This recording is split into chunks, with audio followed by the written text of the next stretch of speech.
On this episode of China Uncensored, pollution solutions that will blow your mind, part 2. Hi, welcome to China Uncensored. I'm your host, Chris Chappell. China has declared war on pollution. The Chinese regime is pumping $277 billion into coming up with solutions for the smog problem, along with, all the coal they're pumping into the atmosphere. And there are some crazy ideas about how to solve China's smog problem. So many that I had to make a second list. So if banning barbecues and attaching sprinklers to the tops of skyscrapers seemed like insane solutions, wait till you see these next 10. Number 10, canned air. Sometimes life imitates art. Spaceballs is art, right? Well, as far out as that sounds, one crazy Chinese millionaire actually did it. The same guy who tried to buy the New York Times and lied to a room full of homeless people. And sang karaoke to a room full of journalists. So let's start going. Ugh, who's gonna solve that noise pollution? Number 9, ventilation corridors. Beijing sure has some tall buildings that can block airflow and let smog linger. And so, somehow, in an already built city, the Chinese regime plans to create ventilation corridors to blow the smog out. There will be 5 large corridors, each over 1,600 feet wide. Wondering how they're going to do that? Me too. Fortunately, they've given no time frame for the project. I wonder how that smog and hot air will mix. Number 8, blame green technology. How dare you, a foreigner, criticize China for its pollution? Because as one official from Anhui province said, China is a big exporter and many foreigners have been benefiting from China's green products. However, the pollution incurred during the production process are left in China. If China weren't making so much green technology, there would be no pollution, other than what comes from burning almost as much coal as the rest of the world combined. Gotta love the ideas Chinese officials come up with, like the party official from Yunnan who suggested China should punish this insult by foreign countries by using dams to store water so that it won't all flow to other countries and be wasted. Number 7, toss it in your neighbor's yard. If burning tons of coal in Beijing is causing all this smog, the solution is simple. Burn less coal. In Beijing. That's where coal by wire comes in. It means turning coal into electricity and transmitting it directly from the mine where it is produced, instead of transporting it to power stations and then to consumption centers. In other words, build your water-guzzling, disgusting coal plants in faraway places like Inner Mongolia and Xinjiang where people are poor and there's hardly any water. And then send the energy over thousands of miles to the major cities. It's worked so well that there has been a 23% improvement in the Beijing-Tianjin-Hebei area. And Xinjiang, where the Uyghur minorities live, is now home to 6 of the 10 most polluted cities in China. Number 6, cloud seeding. Simply wash away your pollution.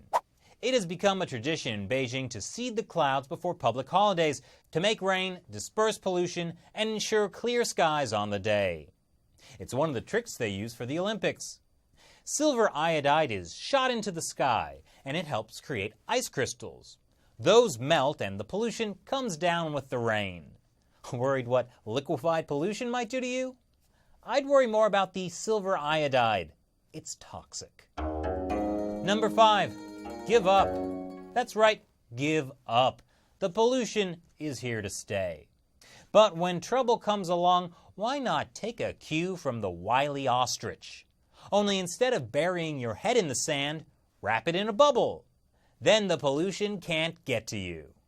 China is considering biodomes. What I like best about this idea is that it will be absurdly expensive. So the rich will get to breathe clean biodome air while the rest of us can enjoy being out in the pollution. And yes, this is how bad China's pollution has gotten. China's elite are seriously considering living in bubbles, even at the risk of living out that terrible Pauly Shore movie. Number 4. Allow me to break the ice. What if you could treat pollution particles like this? Simply fill the skies with liquid nitrogen, freeze the pollution, and let gravity do the rest. Because what could go wrong with spraying industrial coolants into the air? And don't worry, creating a rain of pollutants is perfectly safe. Probably. Maybe. Okay, there's nothing to back that up. Number 3. Red alert. When China issued 2 pollution red alerts just a week apart, they knew something had to be done. So, they raised the thresholds for red alerts. And there hasn't been one since. Number 2. Floating jellyfish. Check out this idea. Oh, sorry, that's the Matrix. I should have known. This is the idea. Giant hydrogen-filled jellyfish floating in the skies. Because floating sacks of hydrogen always work so well. All the humanity and all the fans feeling around it. In this actual plan submitted as part of a competition, pollution would be absorbed through the head of the jellyfish, sent down to the plant tubes, and turned into drinkable water. Huh. I wonder if they ever thought of maybe not burning so much coal as a solution. I'm just throwing that out there. I'm no scientist, but maybe that would make more sense than giant floating jellyfish. Maybe that's number 1. Number 1, change the face of the planet. Oh, are you serious? I kid you not. They have tried leveling mountains to clear out pollution. They got about halfway before they gave up, and it made no difference in air quality. That was in 1997, and they're still trying it. But have they done anything to actually cut back on coal? Well, they release statistics that show coal consumption is dropping, but can we trust them? Well, last year it was discovered that China had been underreporting its consumption for years. But then they corrected the way statistics were calculated, and the figure for 2012 alone went up 17%. Statistics with Chinese characteristics.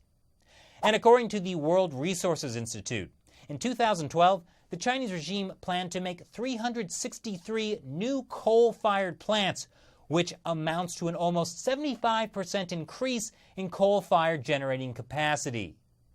Yes, the Chinese Communist Party would rather level mountains, or fill the skies with toxic chemicals, or giant floating jellyfish than cut back on coal power.